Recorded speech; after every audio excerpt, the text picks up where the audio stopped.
All right, we have breaking news to tell you about. A Russian woman has been charged with an attempt to meddle in the 2018 midterm election. The charges allege that she was using social media platforms to create thousands of social media and email accounts appearing to be from people in the U.S.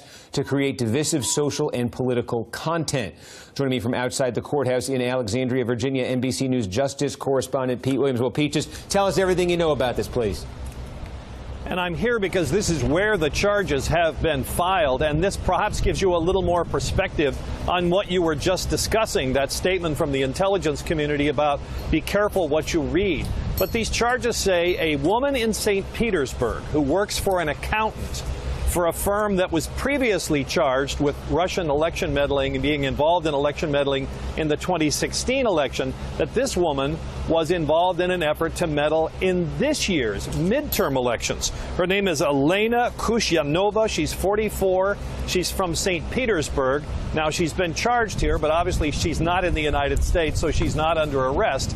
But what the charges say is that for the past several months, she's used social media platforms and internet websites to create these false websites and email accounts and other entities purporting to be from Americans, attacking American politicians, discussing issues in the campaign, race relations, gun control, immigration, gay rights. The charges say that these false postings on the internet don't take one single point of view, but seem to attack it from various sides, all intended to undermine the election. Now, let me give you some examples of what they say were the false memes. Here's one that's posted that says, every deported illegal household saves taxpayers $700,000. This is why it's very important to keep families together as they are being deported. Now, again, this is what the charges say. This woman helped to put on the internet, claiming to be from Americans, but not. Here's another one that says Obama, for the first 5 months, created $3 billion in new regulations. President Trump, for the first 5 months, wiped away $22 billion worth of regulations. And another that shows this sinister-looking person saying no cult pretending to be a religion should ever be given the freedom to exist within the same Western countries that they are taught to hate. So two lessons that come out of this. First of all, this is not brought by Robert Mueller's prosecutors. This is not part of the special counsel investigation for a couple of reasons. The main one is, we're told by federal officials, this involves attempts to meddle in the 2018 election.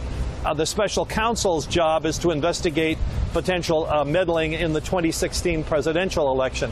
And secondly, the reason it's the second point to know about this is it reinforces what the government has been saying, and just in this statement that came out earlier today, but has been saying for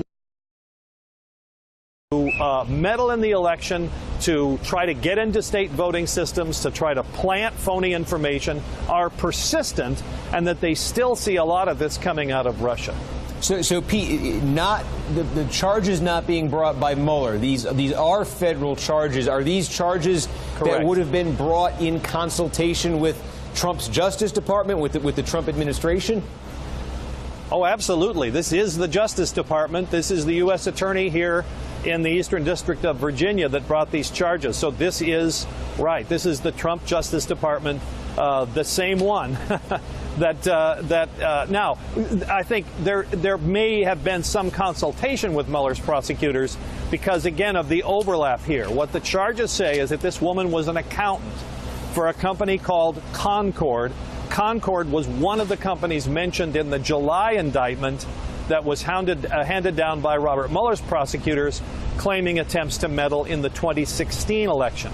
Concord is a company, by the way, that has robustly decided to defend itself against those charges, unlike the other Russians that were named in that July indictment. But this is a separate criminal case, and the reason it's brought in the Eastern District of Virginia, we're told, is that a lot of the internet traffic flowed through. Virginia is a huge sort of internet connection point, and some of these things were popped up here for the first time in Virginia. Okay, Pete Williams, outside the courthouse there in Alexandria. Excuse me, Pete. Thank you.